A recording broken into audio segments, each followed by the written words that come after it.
Hello, welcome to Escrow Escapes. This is the real estate stories, market trends, and true tales from the front lines of closings. I am Matthew Halliday, Navy veteran and father of three girls, also a full-time real estate agent. Let's get into it.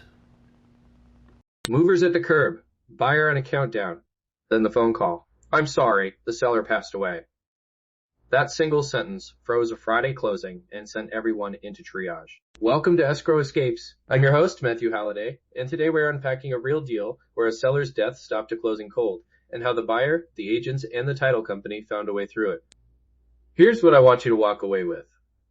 What to look for before you write an offer, the practical fixes that actually keep sales alive, and the negotiation moves that protect earnest money and timelines.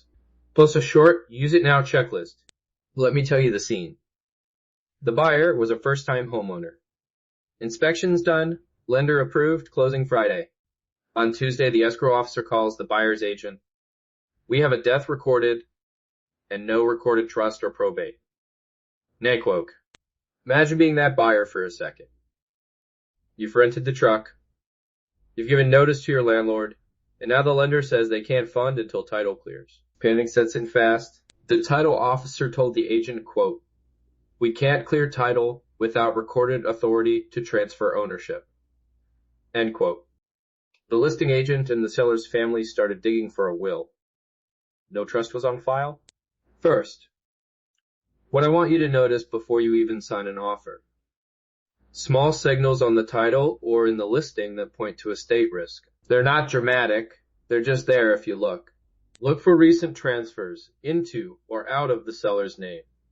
Keep an eye for words like estate of, heirs of, or transfers into a revocable trust. An owner held by an LLC or odd quitclaims deserve extra questions. Ask the simple, direct question in your due diligence packet.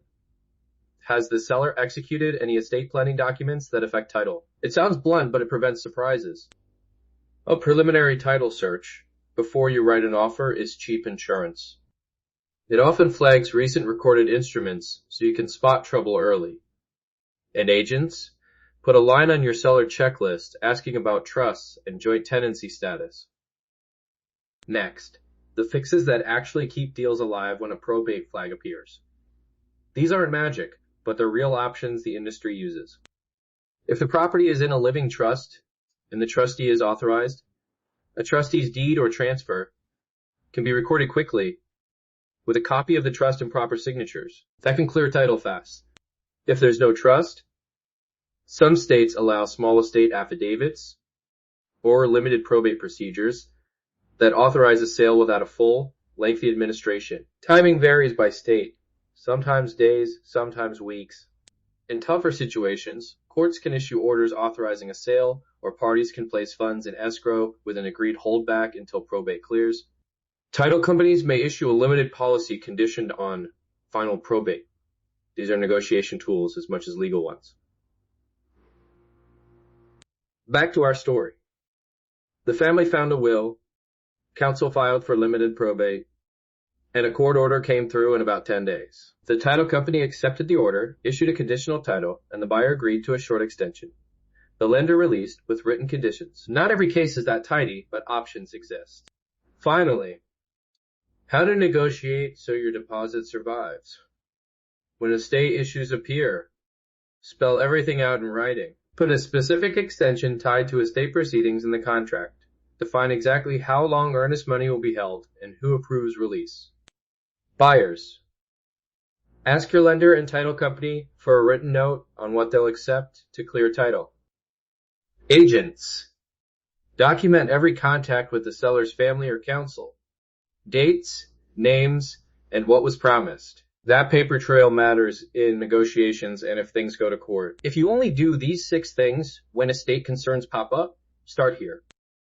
1. Call the title officer and request a complete chain of title and any recorded estate documents. 2. Ask the listing agent for contact info for the executor, trustee, or family representative. 3. Request copies of wills, trust pages that name a trustee, or a death certificate if one is recorded. 4.